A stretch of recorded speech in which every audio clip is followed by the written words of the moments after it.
What if I told you that the reason you might be feeling drained or burned out or even resentful is because your emotional bucket is empty?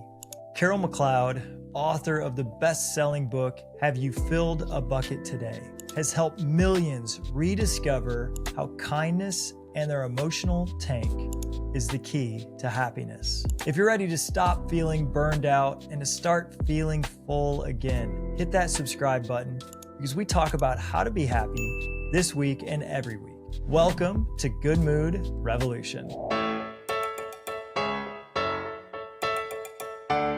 Carol, welcome to Good Mood Revolution. Hey, Matt, I'm just honored by the invitation, so thanks for having me. Your philosophy on happiness that you've created is so simple and yet so profound. Mm-hmm.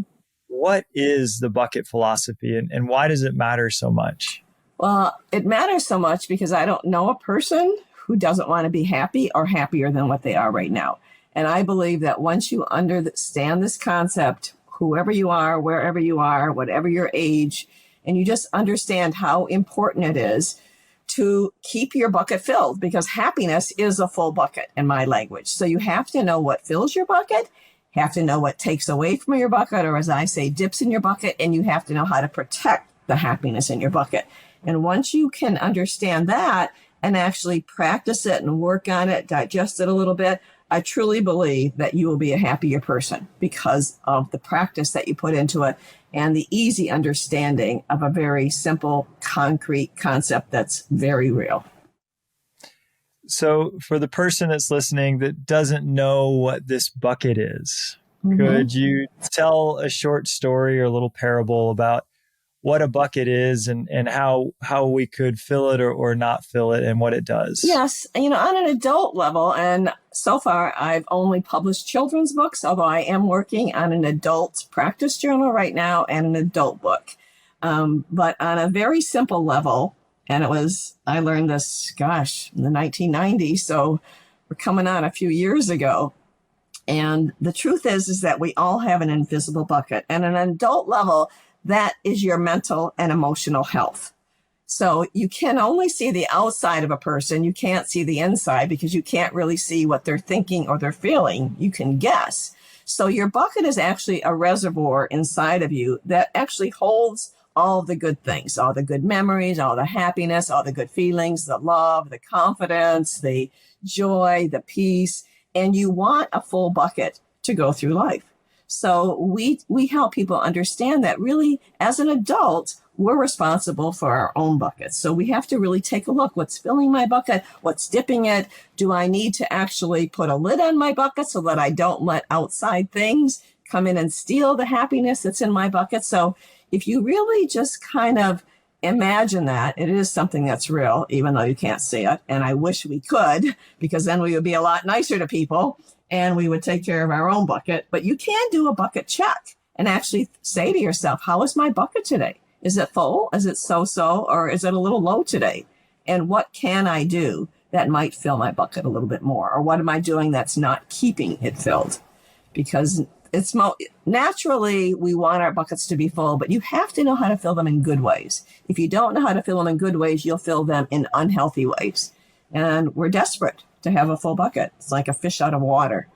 When a fish doesn't have water in their bucket, they're not going to survive long. And human beings are the same way. There's a natural inclination to do whatever to fill your bucket, even if it's not a healthy or good thing to do. What are some examples of some healthy ways to fill our love reservoir, this feeling of belonging and connection and just happiness and joy? What are some practical ways to fill that bucket? It's anything from as simple as what brings you joy. It can be basically whatever that is, and everyone's different on that brings you joy. I mean, we always, of course, say that whenever you fill someone else's bucket, you fill your own bucket too. But in my little journal, I actually have people practice, like say, today is my day. Let's say it's Sunday, which is the best day to say, I'm going to fill my bucket today, whatever that is. So for me, last Sunday, it was meeting my friends at church and going out afterwards. It was riding my bike with my husband and his buddy. It was taking a little float in the pool. It was taking some time to read and to write, because those things fill my bucket. So It's really what brings you joy in a healthy way. Because if we don't fill it in healthy ways, we will fill it in unhealthy ways. That's sometimes what we do, whether it's drugs or excessive alcohol or anything that seems to fill our bucket, but is really a very temporary fix because it's not being good to ourselves. We want to take care of ourselves. We want to really sometimes the accomplishments we have. I mean, I like what you say too, is that what did you do well? I mean, that's a very bucket filling statement, reflecting on something that you did well, which is what I believe people should be doing also. We tend to focus on the things that, we didn't do well, and that dips in our bucket. I love this. And of course, I've read your books to my son and to my daughters, and they get it. They get it. They do. But more than that, I get it. Yeah. And it makes it pretty easy for me. And so, when someone is being rude to us, when someone's being unkind to us, or if one of my kids' friends is being unkind to them, it really helps me to think, oh, they just have an empty bucket today.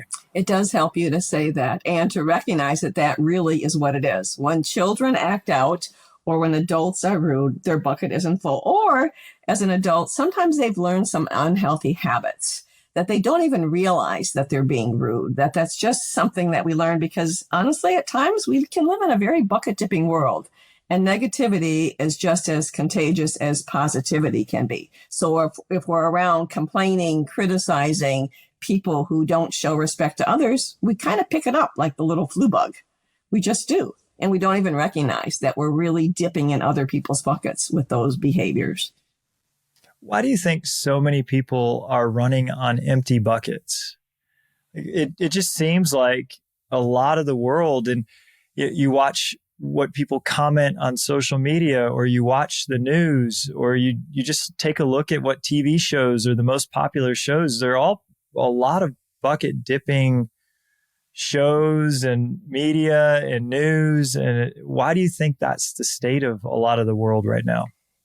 I really believe that there's a lot of value in really self-reflecting. I really believe that we don't always teach children to be kind. And I think it's the most important thing to teach children and to, do it with them because those kindness roads in our brain are actually built very early in life. So when children experience how good it feels and they recognize to fill someone else's bucket, they just become a kinder person and happier person because they treat others with respect. And just as you would say, I feel good about that. Even when someone is not nice to me and I can be nice to them, honestly, that's something that I did well that day. I managed a kind of difficult situation, but I took the high road is what I say, because the slippery slope is the low road because of the way our brains work. I mean, we really do we feel before we think. So if something provokes us, we tend to react negatively to that without stopping, pausing, taking a deep breath, recognizing, hey, we don't know what's going on in this person's life, whether it's a driver or someone that we're dealing with on the phone, and they're being difficult. We really have to sort of think, okay, what's going on with this person? It really has nothing to do with you. And if you recognize that it really has to do with them, it doesn't bother you.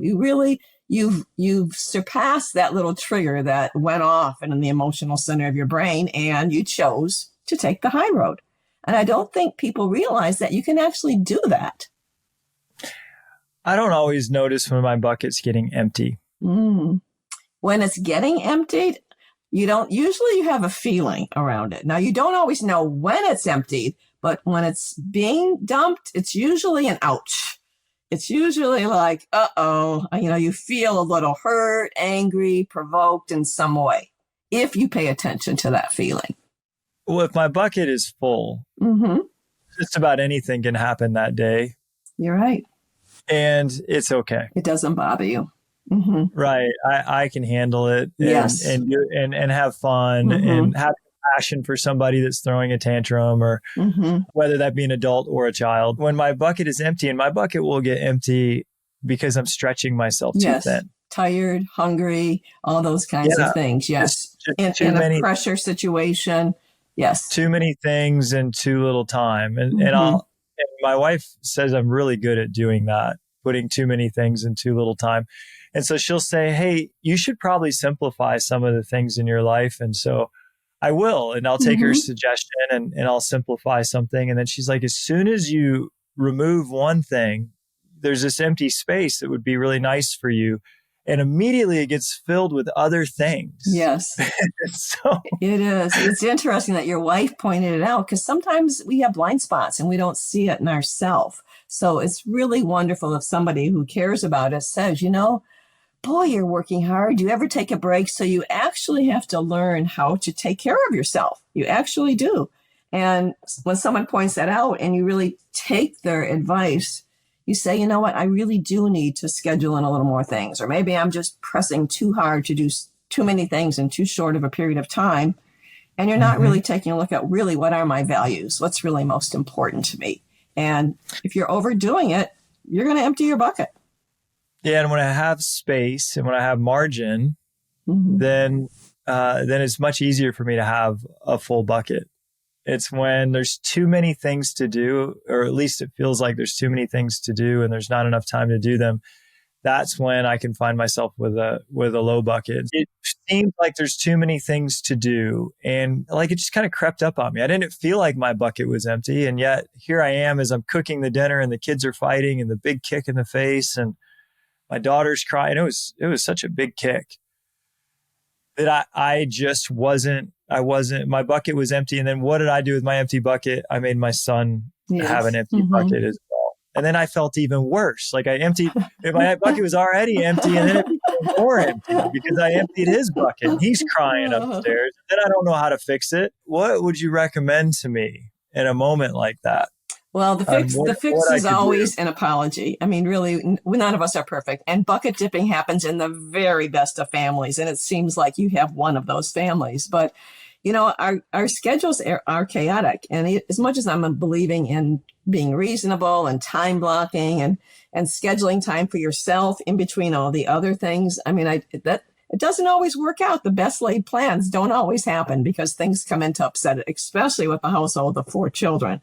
Because, that's a big job, just being a parent, let alone working and then side wonderful things that you love. No matter how bucket filling they are, you can have too much. You can really just have too much so that you're just totally worn out. And actually, you are dipping in your own bucket without really realizing that that it's just too much. So when you're in that frame of mind and something happens and you basically sort of what you think is blow it with your children, you lose your patience. The best thing to do is just apologize. A lot was happening at the same time and just be honest about how you felt about that, because your child will learn from that not every day goes according to plan and some days are harder than others. But that's what's good about families. We know that we love each other and sometimes we're going to dip in each other's buckets because there's a lot of bucket dipping that happens in families, whether it's the children doing it to each other, whether it's parents doing it because they're on overload. And guess what? That's life. And then you almost have to reframe it. You're in a very busy time of life and you have to really accept that. And you're not going to be able to do every single little thing. So what's the most important? And then give yourself that grace that we all need to give ourselves, because sometimes we are just too hard on ourselves and we end up taking out of our buckets, telling ourselves things that are not true about ourselves, how we're not doing well. I'm not a good parent. I'm stressing out, and just say, hey, you know what? I had a bad day. And as you said, I'll do better tomorrow. Tomorrow's a new one. So let's just try again and pick it up. And there you go. It's part of life. And schedule fewer things. Schedule fewer. Yeah. I actually have I'm not sure if it's my growing up book or Bucket Dippers and Lids. They both have it, where they actually have a picture of a parent looking at a calendar and they're just overscheduled, and they're actually dipping in their own bucket. And then there's another picture of a family in the morning when things are chaotic and you're trying to get everybody out the door and you're trying to do whatever cereal or sign papers or reach the bus or whatever. And families are just frantic. And bucket filling happens in the best of families because there is a time pressure that's real. So there's another type of bucket dipper, and it's the perpetual bucket dipper. And I don't fall in this category, and you don't fall in this category, but we know them. And our listener might work with one of them or might be living with one of them. How do you handle the person that is perpetually dipping into your bucket, that always kind of has that snarly attitude? And you might work with them, or you might have to see them on a pretty regular basis. Maybe they're in your bowling league. Mm-hmm. What do you do with that person? Well, it's kind of different from our families to other people. It really is, because our families are our families. And I always like to think of bucket dipping as a verb, not as a noun or a label on a person, because it's an action, it's a behavior, it's things we say, it's things we do that dip in other people's buckets. And many people are not aware that they even dip in people's buckets. It's become a bad habit that is kind of like a automatic thing. And when our buckets are empty, our dipper kind of automatically comes out. So they going to get better by you criticizing them or pointing it out to them? Probably not. I think it could make it actually worse, because they are not ready to hear it. So I think that the best thing you can do is, one, be a bucket filler. And then actually, as I say, put a lid on your bucket. Separate when you have to, limit your time if it's someone outside of your immediate family. Choose to not be around it if you notice it really is getting into your bucket. So it kind of depends on who this person is. I mean, children go through things, and we're not going to just kind of put a permanent lid and not be available to our children. But we're going to talk about their behaviors. We're going to talk about what's going on with you, because you want to help them through the challenges of life. Someone outside of your family, you just have to kind of, we don't always know why people's buckets are empty. We don't know if this is a bad bucket dipping day or life, as you said. So they actually have become toxic in their behaviors and what they say to people, which really isn't very nice. And some people have actually, developed this habit, and they do things that are really not easy to live with. So as a bucket filler, you develop this kind of like filter for those kinds of things. That's what the lid is. It's actually able to filter out that, what other people say and do has to do with them. It really doesn't have to do with me. But if it's becoming too much for you, then you have to limit your time. And who we hang out with does affect our bucket level. There's good, solid research on that, depending on our age. But you do want your children to hang around people who are more bucket filling, because, as I said, it's contagious. So who you hang with, you tend to develop those habits, those words, those ways of thinking. So you got to kind of pay attention to who you hang out with. What are some of your favorite bucket filling moments in your life? Oh. What are some moments that may have made you cry or brought you goosebumps because they were just so beautiful and profound? Oh my gosh. On the cover of that book that I gave you, that's actually a likeness of my grandfather. So, Frank Walsh, who lived in Chicago, and he was truly a bucket filler.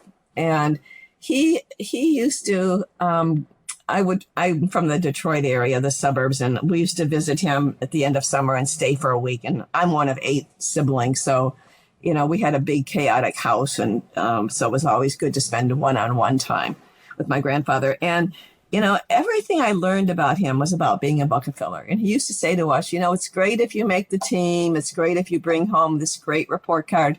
But the most important thing, if you want to be happy, is how you treat people. And he would demonstrate that. We would go out to breakfast, and he would do things like, well, what do you think? You think we should do something for somebody else today? And then he would say, look around. Maybe we'll buy somebody's breakfast today. Now, I'm talking about when breakfast was, like $2, but still, comparatively. And honestly, we would look around that restaurant. He'd say, now, just one person. We can't break the bank. And then he would just say, all right. And he would always teach us to learn the server's name and use it. And he taught me things that I think about daily. I mean, when we teach people these important things in life and then they're gone, they're still there. It's things like that, that the people who mentored you, that filled your bucket, even when you really didn't have any idea of what bucket filling was, but they taught you and they showed you the importance of how you treat people. And he said, you'll always be happy if you treat people right. And it's things like that, and when I witnessed that and, with children doing it. And when I first heard the concept of bucket filling, and I went back to my little classrooms of 4s and 5s and explained it to them, every day we would think about whose bucket we were going to fill that day as a group. Should we write to the cook and tell them how their food's awesome? Should we, one of the students in school who was sick, should we decorate their desk or put things in a bucket for them? And honestly, when you focus on that, I mean, those children I thought I was a good teacher because I really do love kids. They just, they're just fascinating. But when I was filling buckets with them, it was so much better. It really was. And when I made sure I filled their bucket and told them why they were so special to me and what I loved about them, I mean, you create this awesome, amazing connection and you become a part of them forever because of the things that you pointed out in them. That's why I love what you do. It really is a revolution. I think bucket filling is really, it is kind of it's a revolution in schools. There's so many schools there that are saying the most important thing that we have to learn here is how to treat others, how to show respect to people, how to be kind. And that's something that we have to learn, and how to deal with difficult situations like we, just talked about. We can teach children that at a very young age, and it's emotional intelligence, and it's a skill that we develop with practice over time, wherever you are on the bucket filling totem pole. We can teach adults this skill too. And that's what we're doing today. We are. I can't tell you how many children have said, Mrs. McCloud, there's a lot of adults who need this message too. And I was like, yes, you are right. That's why I wanted to have you come on the show, because it is the simplest concept to understand, but one that we don't always think of as adults. We think of paying the bills and getting the priorities done and taking care of the responsibilities. We don't show up every day to work and say, whose bucket could I fill today?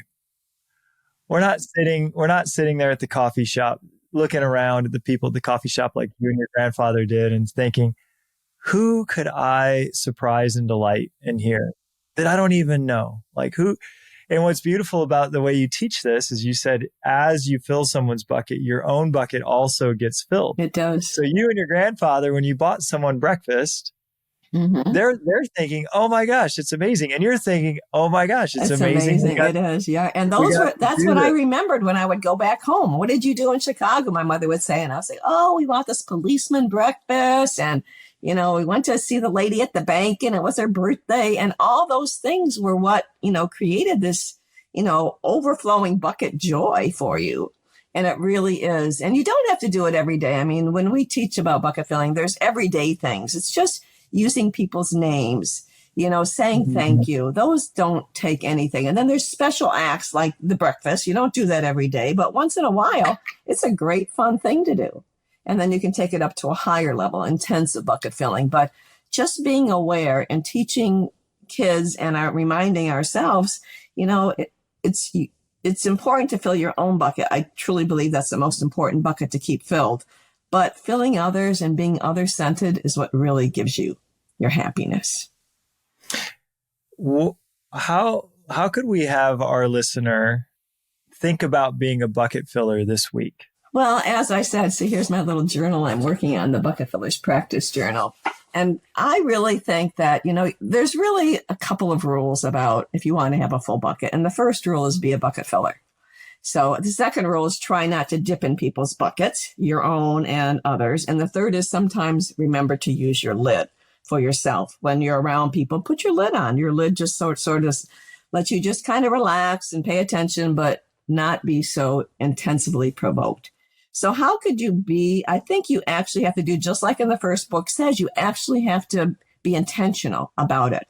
That today I'm going to pay attention to the people who passed me by, and I'm going to think of something little I could say or do that might just put one little harder star in their bucket. You actually have to be intentional. You don't have to do it every day. In fact, I always think of now, since I've been working on this, I said, that's my Monday. Monday, I'm going to focus on that because like you, I have a busy schedule and I can't do everything and be good at it. But if I can practice one little thing, that today I'm going to notice people more. I'm going to pay attention to what I say. I'm going to just sort of make sure that I'm on with being a bucket filler today. And I actually start my day with my bucket filling wristband, which says I am a bucket filler, on my left wrist. As soon as I fill someone's bucket that day, I put it on my right wrist. We need reminders. which Oh, is, it is. that's a wonderful visual practice for you. So you start with I'm a bucket filler bracelet on your left I wrist do. As soon as I fill every day. someone's Every bucket. day? Hmm? Is it every day? I do. Well, I do it. I do different things now every day. It used to be just bucket filling. And oh my gosh, over the years, we've sold so many of these, but it could be a rubber band. It doesn't matter. But the hardest thing about being a bucket filler is remembering to do it because we're so automatic. We're still focused in. But if you have something to remind you, whether it's on your steering wheel of your car or the mirror in your bathroom Oh, or the I wristband. just love the bracelet. Yeah, I I love it love the too. bracelet because it's the bracelet's on your left Mhm. wrist, and then throughout the day you notice the bracelet's still on my Still left on my, I wrist. haven't filled anybody's And bucket today. So then the yes. awareness starts to go and you're in like the Hmm. moment and you're saying who could use a bucket filling today? Yep. And And and you whatever that see is. and you see the person and maybe they Mhm. just look a little down and you could go say hi and how's it going Just and like you would teach your kids. Yep. tell me a little more and they Hmm. tell you a little more and you could get into a 15-minute conversation You and then could. all of a sudden they're feeling better and you feel great that you made a Yep. connection and boom, Just bracelet being goes on the right arm. interested and intentional because we just get so busy that we forget that. And then honestly, when someone says to you, you know, you're just a terrific bucket filler, that's about the best compliment you could ever give someone. I mean, isn't that a wonderful thing to hear? And when you tell your children that, you know, how much they fill your bucket, I mean, it really resonates with them. And bucket filling is a great topic if you ever have your dinner together. I don't know if you're able with that schedule, but Oh, we you ever do want to every talk about night. who did you fill anyone's bucket today? You know, did anyone Yeah. dip in yours? And you sort of get a language going that you understand. And really, you can work through a lot of situations in life and really have a lot of fun. It's really a fun thing to practice. Why do you think this message has resonated across so many different cultures? Yeah, isn't that the truth? It really is. I mean, it's huge in China and Japan and Australia. It resonates because it's so simple, it's so fun, it's so effective. It really is a very healthy, joyful way to approach your life. And how easy is it? You just have to have a visual reminder. I mean, we really do have a reservoir in our brain that actually has those wonderful memories that sustain us. But then we have those situations in life where we feel defeated, whether it's other people's words or our own negative self talk about how I'm not good enough, how I'm not doing what I need to do, and how I'm a failure, and all those things we say to ourselves, besides what we might hear from others. And you really do have to really focus on, and that's what I love about you do. What did I do well today? You know, I managed a lot of things. I juggled a lot of things. I kept it together. Hey, pat on the back. I believe in giving And ourselves then a you can pat on fill the your own back. bucket. Hmm? Yeah, we can fill our own bucket. Oh, totally. We can. I mean, if you're going to wait around for other people to fill your bucket, you're going to have a long wait sometimes. You know, Some days. children Yeah, depend on some it. days. If we're expecting other people to Yeah, fill our bucket, we're probably going to be in for a lot of disappointment. we are. This is why I start my mornings and I never thought of it as I'm filling my bucket.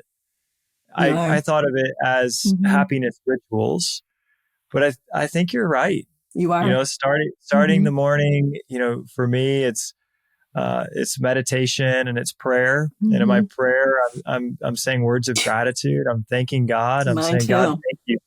thank you for today. Me Right. And too. what's happening is I'm filling my bucket. Is what I'm doing is I'm filling God's bucket. I'm saying, oh, thank You you so are. much. I'm so grateful. But as I'm doing that, I'm filling my own You because I'm are. feeling grateful. And then I move into thinking about all the great things I did the day before. Hmm. I'm like, oh man, I was really great there. And I'm really proud of myself for what I did there. And I learned this. And so then that's filling my bucket. Hmm. And then I like to read something inspirational. I'm the same way. My So morning is like my bucket filling time. My husband knows it. He has his little place to go. I have my little place to go. And it's like I just spend that moment to just, you know, get my day off on the right way. And I've been doing an app forever. Just, you know, 3 things I'm grateful for. It's pretty love that. easy. Yeah, and it really does lift you and it really does give you that confidence and that sense that here we are into a whole nother day. So what am I going to do today? And you're very intentional about what you say, you pay attention to it more.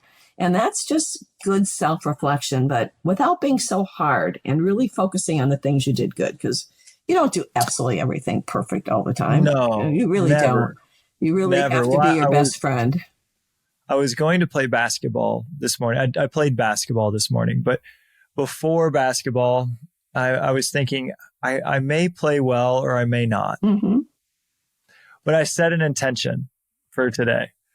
And I thought, and so I was actually visualizing how I wanted the morning to go. And what I don't want to do when I'm visualizing how the basketball game is going to go is visualizing that all my shots are going to fall and that I'm going to play out of my mind and that I'm going to be a winner and score lots.